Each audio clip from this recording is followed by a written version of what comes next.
I don't know whether it's undervalued or misunderstood. I think we all place face value on it and say, we see the creativity in kindergarten and go, oh, these kids are so creative.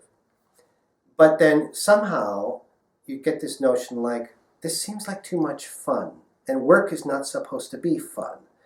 And I come back to those two words I put in the morning, purposeful play.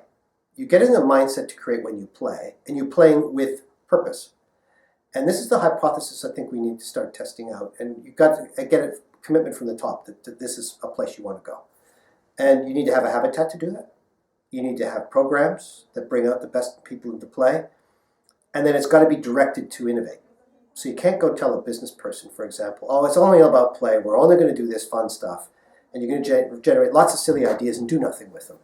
You have to put it in a sensible way that creativity is a stimulus to actually do something. So you can't have one without the other. And I think, Europe's big problem, our problem at this university at times is we don't do enough playing. We get to the innovating too quickly.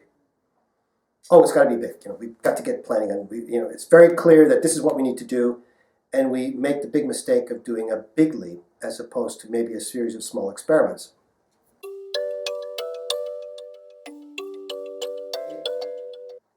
The habitat is kindergarten.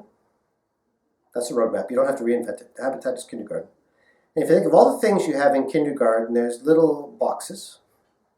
There's crayons, there's paint, there's toys, there's paper, there's scissors, there's glue. And you got artifacts in a kindergarten everywhere. And so superficial level, you say, okay, I get there's tangible elements here. But what we start to really need to do is think about, okay, what's the design of the curriculum of kindergarten? So you're playing with that at that particular time with those particular things for what reason? And why do you structure things in a certain way? And then you want to, in the adult world, take those little insights from kindergarten and say, okay, we're walking into an environment that appears to be fun, which means put your mindset into, this isn't work. And part of the reason why I think the habitat is so important in companies, if you force them to go into a room and say, we're going to become innovative and creative, and let's do it as a work task, nothing happens. Nothing. Absolutely nothing is going to happen. Because they think it's work. I have to be here. I'm under time pressure. And my boss might be looking.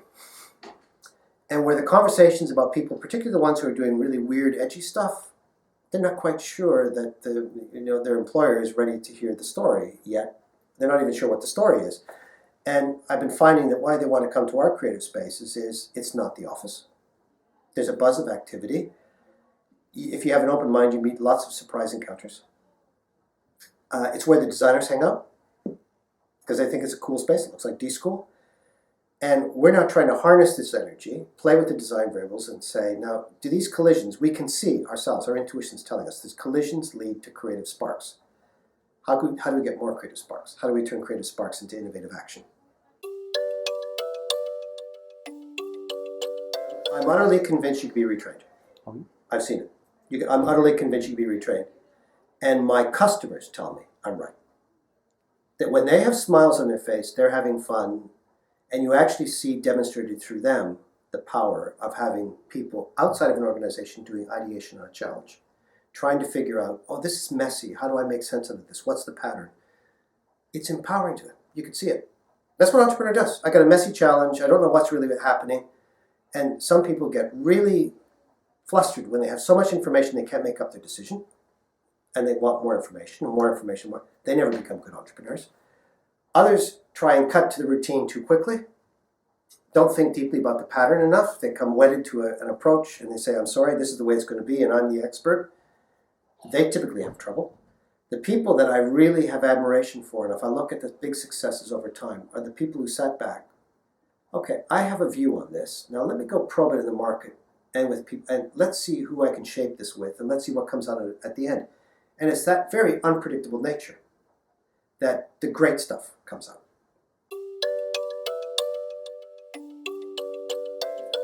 I love having courses where I have a variety of disciplines. Now, the next design, I would like undergrads, graduates, and MBA students to be in the same room. I would like to bring outsiders who have an interest in a challenge into the same room. If we're going to redesign for society where you want to retire into, why aren't 85-year-olds in the class, for example? They have an immense empathetic perspective that would make much more in tune creative solutions in a space if I put them in a room with 22-year-olds. I say, look, you're 80. And that's the kind of experiments we got to be doing more of. And I know there's probably rules that say, oh no, you can't do that. Who's teaching?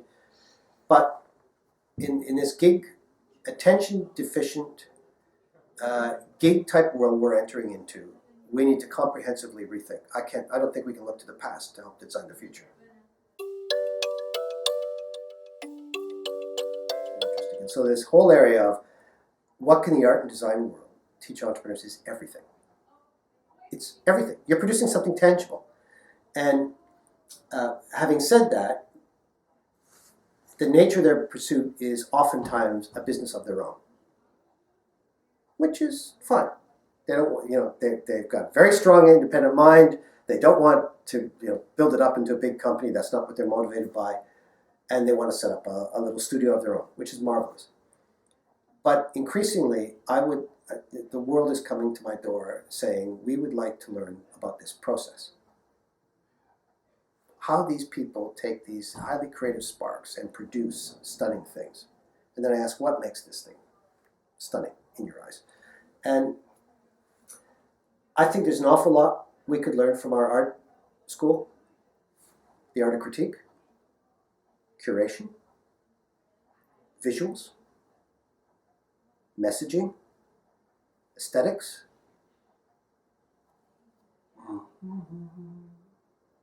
The whole notion of desirability.